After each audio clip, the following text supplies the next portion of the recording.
Hello again and welcome back to English Today. And this is DVD 18 and the first DVD of your advanced level.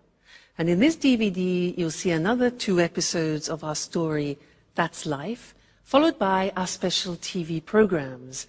This time, a sports expert will be talking about golf. Then, in our travel section, we'll be looking at the White Knights of St. Petersburg. Then in the grammar section, we will study some of the uses of the passive form in English. And then we'll look at some more useful phrases for you when you're socializing. All right? So, enjoy your viewing.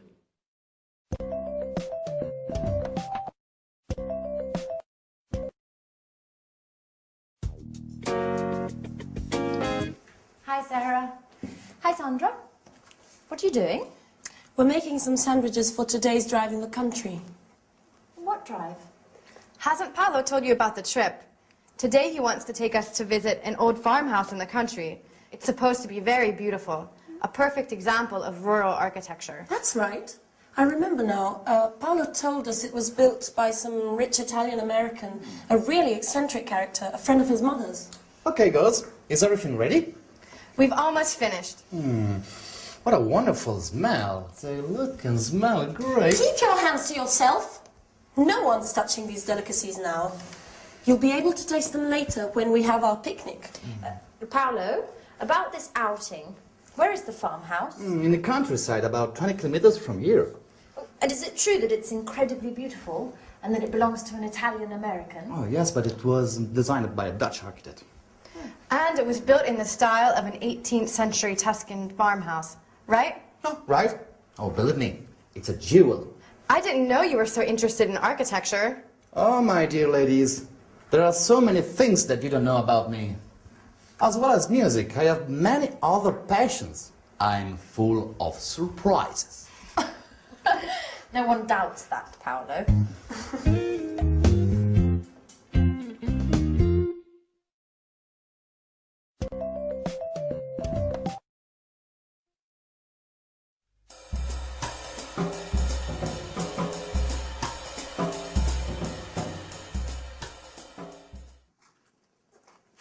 So, tell me more about this house. It's fascinating. Oh, you're right. And you have to see the garden. It's a haven of peace and tranquility. And what sort of plants are there? Oh, thousands. Big old trees, grapevines, olive groves, and many types of roses. And it's huge. There are 8 gardeners. Oh, really? So many? It's a lovely spot. My mother used to take me there a lot.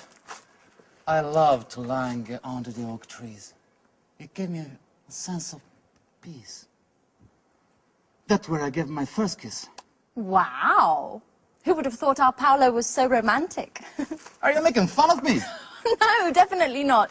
I bet this enchanted house has been the source of most of your musical inspiration. How do you know that? Considering it doesn't take much to inspire you, I can imagine what a paradise can do. Oh, hi. Hi. Sorry we made you wait. Paolo was just telling us about the garden. Oh, Okay, let's go. I can't wait to see this place. do you know where Mike and Michelle are? They should be here by now. Oh, Michelle went out for her morning jog earlier. She should be back by now, so she's probably having a shower. And Mike's in his room watching a football match. What a surprise. Okay, I'll go and give them a shout. Oh, Sarah, have you got the camera? Oh no, I left it in my room. Why don't you go and get it? We should be able to take some lovely photos today, right? You're right. I'll go and get it.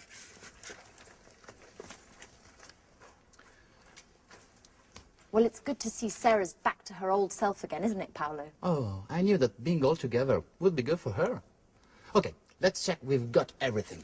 Okay, Sandwiches. got them. Drinks. Got them too. Okay, I think we have everything. I feel like I've forgotten something. No, we haven't forgotten anything. Oh, no, wait a minute. Just a minute. My guitar! Oh, no, Paolo, not the guitar. Just for today. We said it'd be a calm and relaxing day. What could be more relaxing than the sweet melodies of my guitar?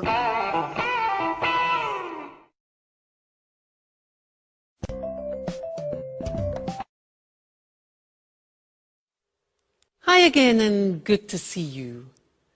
Now, in that last episode, they were talking about an old farmhouse in the country and describing it. And they were using some interesting language which I want to teach you now. Let me give you some examples of what they said. Sandra said that the farmhouse was built by a rich Italian American. Was built by. Now that grammatical form is called the passive. We're going to study that now. But other examples. Paolo said, yes, it was designed by a Dutch architect. It was designed. He said, it is built in the style of an 18th century Tuscan farmhouse. The passive, that's what I want to look at with you now. We'll go to the screen so that you can see how the construction works. It is actually quite simple because you need to take the verb to be in the necessary tense, whether it's past, present or future, and then you add the past participle of the main verb. Okay, so that is the grammatical form. When do we use the passive? We use the passive when it's more important the action which is happening and not the person doing it. Let me give you an example, try and make it clearer. And look at the screen now and we can combine the things. This is a magazine. Now, I want to talk about the magazine in the present. And there are various things that I can say. For example, this magazine is published in the United Kingdom. Is published, the verb to be plus the past participle. Other things that we can say about it. The articles are written by top writers. Now, notice that if you want to actually mention the people doing the object, the action, you use by. So, these articles are written by top writers, okay, top journalists. Another example, it's delivered worldwide. It's delivered worldwide. There again, we don't know by who, but it's not important in this case. It's the action which is important. So that's in the present, using the verb to be in the present form is, are. Let's move on to the past tense now and take these shoes. We can say about these shoes were made in Italy, okay? These shoes were made. Notice that the verb to be is in the past and it's plural because it's two shoes. So not was made, but were made. These shoes were made in Italy. The other examples are they were designed by a top designer and only a limited number were produced. All right, so the verb to be plus the past participle. Then if you think about the future, you can put the verb to be in the future, and let's think about a film that has some perspective that is going to be made in the future. Let's look at how we use that in the passive form. The film is going to be set in America. Now that's a bit more complicated. The verb to be goes into the future, but it's an intentional future. So it becomes the film is going to be set, means filmed, in Russia. It's going to be directed by Spike Lee. Now here the information Spike Lee is important, so we add by. It's going to be directed by Spike Lee, and it's going to be released next summer. Released, taken to the cinemas next summer. So that's the passive form, as you can see, if you know the verb to be very well in all the different tenses, past, present and future, it's not difficult. And it's actually not different in English to many other languages. All right? So that's the passive. See you again next lesson. Bye.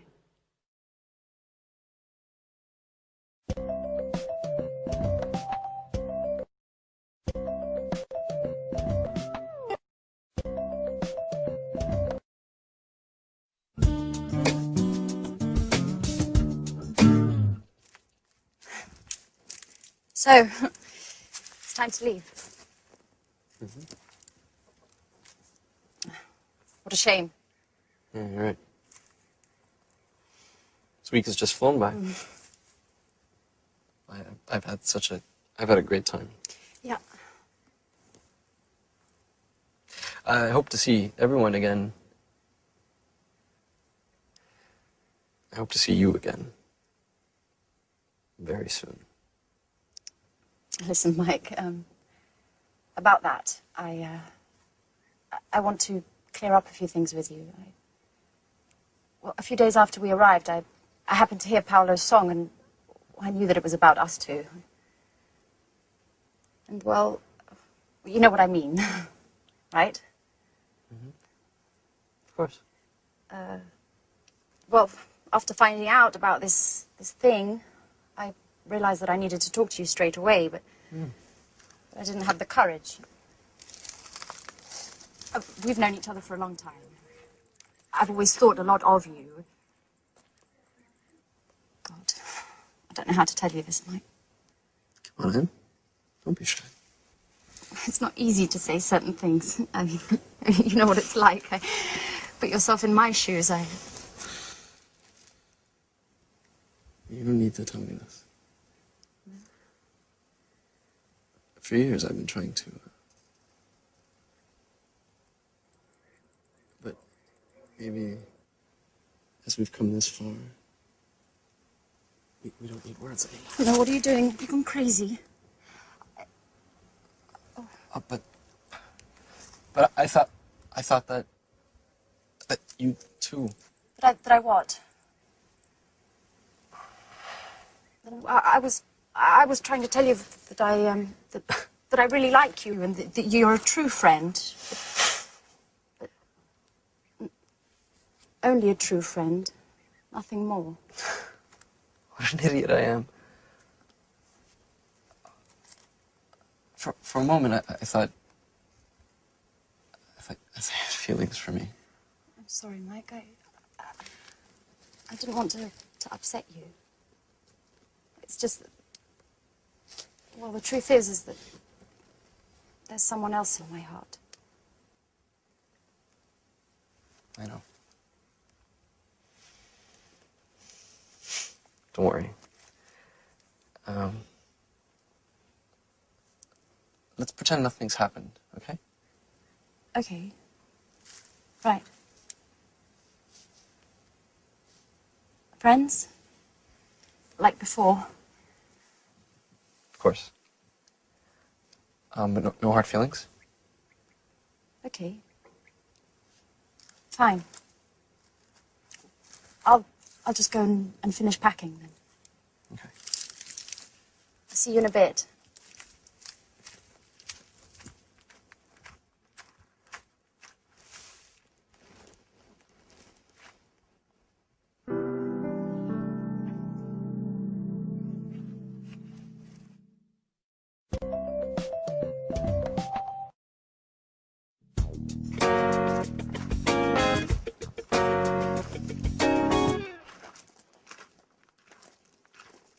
So, it's not true you were only interested in football and nothing else. What are you trying to say? Don't play the fool with me, Mike. I understand lots of things now. Like the time I told you I loved you. Do you remember?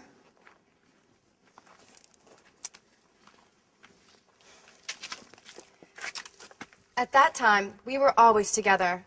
And I thought there was more between us than just simple friendship. Come on, Sarah, not that old story again. I mean, there's no point in going over all of that again. Well, I think it's time to put a few things straight, once and for all. At that time, you told me you weren't in love with me and that you didn't want to deceive me. I felt rejected and thought that football was to blame.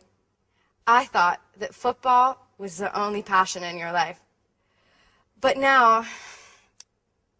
But now what? Oh, stop it, Mike. I saw you here just now with Anne. Wait a minute, Sarah. Let me explain things. Oh, you don't need to explain. I'm not angry. In fact, you, all of you, have helped me a lot in the past few days. I'm at peace with myself again, and this is really important. And, to be honest, I'm glad to have found out the true reason for your refusal was another woman, and not football. I think of you more than any sport, Sarah.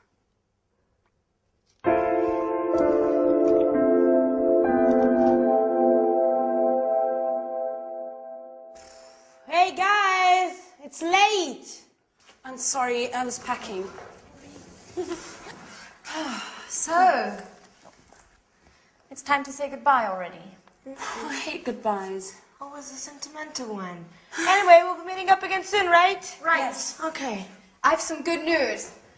I've decided to open up a new bar, and you're all officially invited to the opening party. Wow. I think I'm going to call it College, in honor of all of you. Oh, fantastic. And as for the music in your new bar, here I am, with my guitar, of course.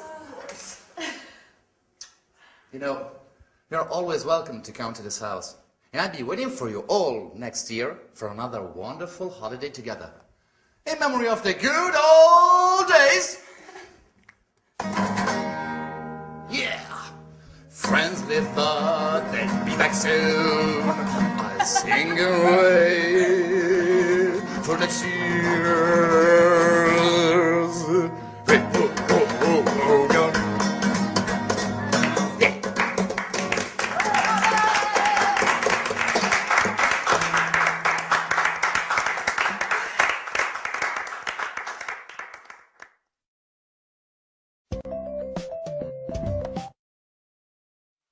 Hi again. Anne said, and so it's time to leave. What a shame. Well, it's true, isn't it? It's great to have a reunion with good friends, but it's also sad to say goodbye to them. And she said, what a shame. Do you know what that means? It's like saying, what a pity. What a pity, what a shame are the same meaning. And it means that you are expressing sadness about something. And with that phrase, I want to take you into socializing again and to look at a few more phrases to help you when you're traveling around the world, socializing with English language speaking people. What a shame is an example. It's a useful form of socializing. So let's look at some examples. Imagine that you receive some good news, or a friend of yours receives some good news. What do you say to your friend when they receive good news in English? Yeah, congratulations. Or, I'm very happy for you. I'm very happy for you. Okay? If you receive the opposite, if you receive bad news, what do you say? Yeah, in English we say, I'm sorry to hear that. I'm sorry to hear that. Okay, sorry to hear that. Or, oh, I'm so sorry. I'm so sorry. Receiving bad news. Now, imagine that people come to your house, they're visiting you, and you want to invite them to be comfortable. What can you say? Yeah, we say, do take a seat. And that's a very polite way. Do take a seat is a polite and quite formal way of inviting somebody to be comfortable. Or a nice one is, do make yourself at home. Do make yourself at home, all right? And then you could say, can I get you something to drink? You know, in England, people often, when they meet up, they drink together, whether it's beer or wine or aperitifs. So, Can I get you something to drink? Good. Now, imagine that you have got a drink and you have the glass in your hand and you want to pass it to your guest. Now, what do we say when you give something to somebody? 3 words. We say, here you are. Now, when we're speaking fluently, that becomes, here you are, which sounds very strange, doesn't it? You think, what sounds Indian? Here you are. Here you are. I mean, it's one of those unusual phrases which, if you separate the words, has no meaning, but we use it when you give something to somebody else. So it's very, very, very, very, very common. Here you are. Thank you. Not at all. Here you are. All right? What about when you're in discussion and you want to agree or disagree? In English, we say, I agree with you. We don't say, I am agree with you, because many languages translate that from their own language and make a mistake with the English construction. So, I agree with you. And the negative is, I don't agree, not I am not agree. And the question is, do you agree? Okay, that's very important. What if I say, well, actually, I don't agree with you? Do you remember well, actually? When do we use well, actually, those 2 golden words? Yes, that's right. It's when you want to introduce a no, but in a soft way. You prepare the other person psychologically for no. Well, actually, I don't agree with you. Or you can say, I agree with you up to a point, which means partially, up to a point, all right? Leaving. When you have to leave people, it's often sad. You could say, well, we really must be going, it's late. We really must be going, all right? Which displays a fact that you have to do it. You don't want to, but you have to. You have duties, etc. We really must be going. Or another nice one is, we must be on our way. We must be on our way, okay? And then showing that you're sorry, as we saw in the episode with our friends. What a shame. What a pity. Okay, well, what a shame and what a pity this lesson has finished. But don't worry, there will be another one. So I will see you again in the next one. Take care until then. I must be on my way. Bye.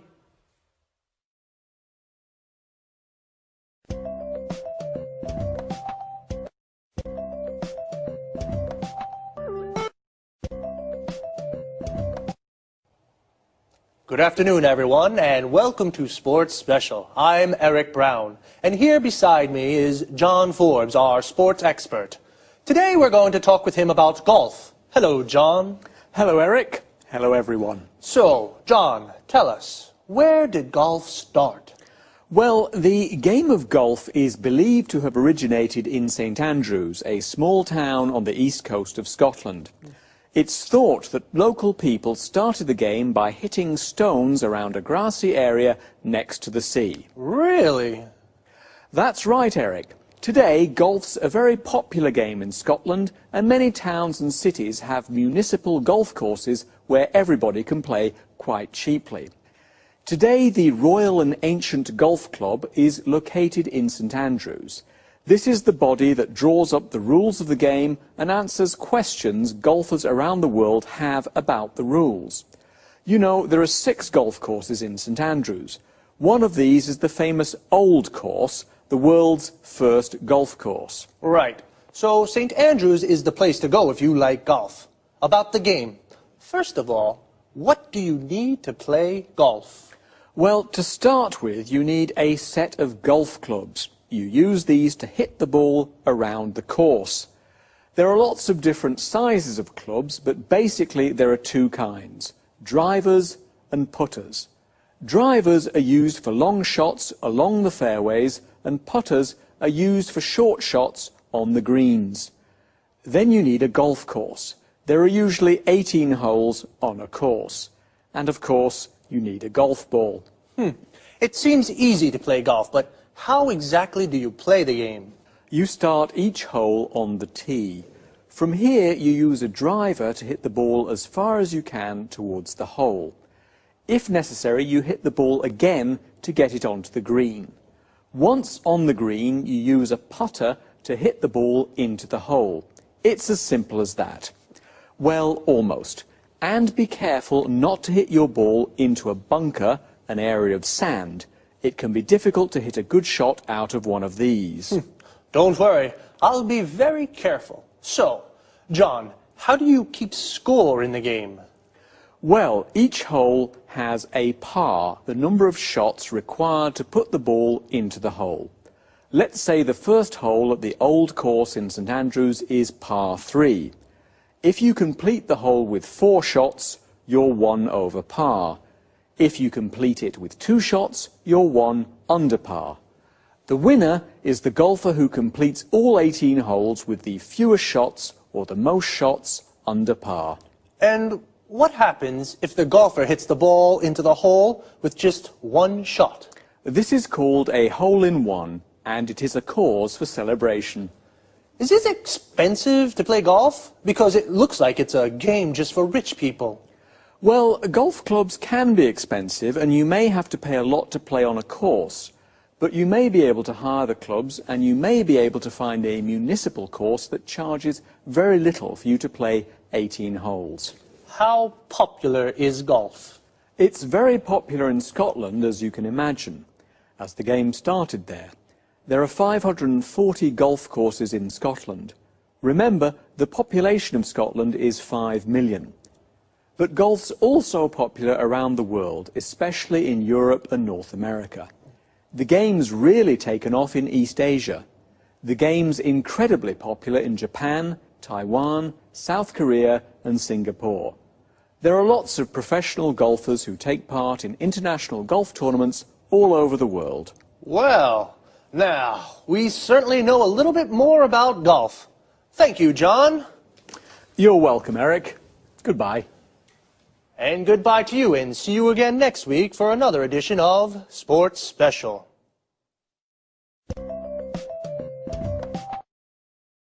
Okay, now let's go back to the start. So where and how do you play golf? The area where you play is called a golf course. A golf course has 18 holes. The aim of the game is to hit a golf ball into each hole with the fewest shots possible. A shot is when you hit the ball. To play golf, you need, well, yes, a golf ball and a set of golf clubs. A set is a complete group. And a golf club is the thing you use to hit the ball. There are 2 kinds of golf clubs. Drivers, these are clubs for long shots, and putters for short precision shots, to hit the ball into the hole.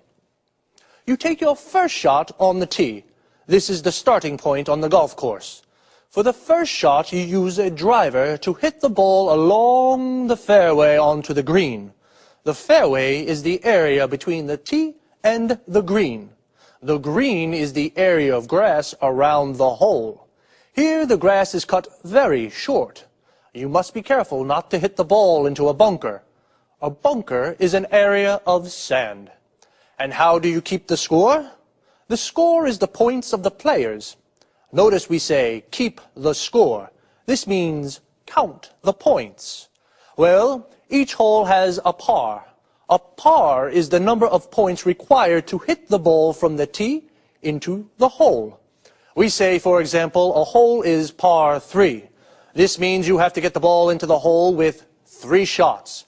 If you need 4 shots, your score is 1 over par.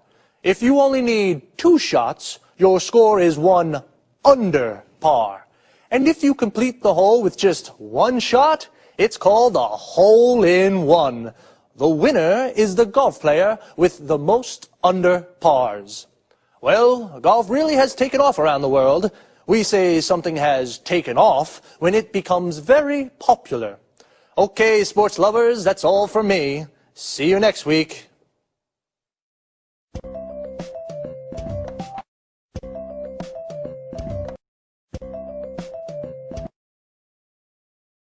The home of the Tsars and the Revolution, and one of the world's greatest museums. This is St. Petersburg, a magical city that definitely won't fail to impress. I'm Lucy Ross, and this is the travel programme.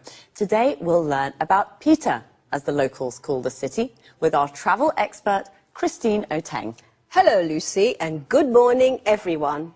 Well, St. Petersburg is beautiful at all times of the year, but it's during the white nights, when darkness never falls, that the city really is at its best. Would you agree, Christine? Yes, definitely. As you'd expect, these long evenings occur in midsummer, particularly during the last 10 days of June. During this period, St. Petersburg really is a fun place to be. The sun barely sets, it's still light even at midnight, and the city overflows with festivities to celebrate the longest days of the year. Are there any special events? Of course, during these evenings, it's possible to watch some of the world's best opera and listen to some of the best classical orchestras. Mind you, it's not all highbrow culture. Locals often stay out celebrating all night. There's also a White Nights Dance Festival, with events ranging from folk through to ballet. So, it's possible to see the famous Kirov Dance Company? Sometimes it is, yes. It doesn't always take part, though, but it does usually put on student performances. And what about the city's monuments? Is there anything really special that visitors must see? Well, there really is a wealth of sights for the visitor to take in. St. Petersburg is famous for its many museums and art galleries. The Hermitage, for example, is one of the world's leading museums with a breathtaking collection of all kinds of art and is most definitely not to be missed. There are also numerous former imperial palaces that can be visited both in the city and along the shores of the Gulf of Finland. And try not to miss the city's churches, the main ones at least. Actually, there are so many that it'd be impossible to visit them all. Well, tell us, Christine, is it true that the city's called the Venice of the North? Yes, that's right. This is due to the river Neva that flows through the city and the numerous canals that crisscross the historical centre. On this subject, another special midsummer event is the raising of the bridges over the river Neva. Thousands flock to the riverbanks to see the raised bridges silhouetted against the twilight sky. Well, visitors must remember, find out when the bridges are lowered, or they might not be able to get back to their hotel. That's right.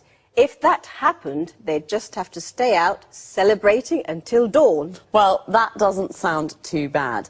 And the food? I've heard the food's not very good. Is that true? Well, let's say it's not the place to go for a food trip.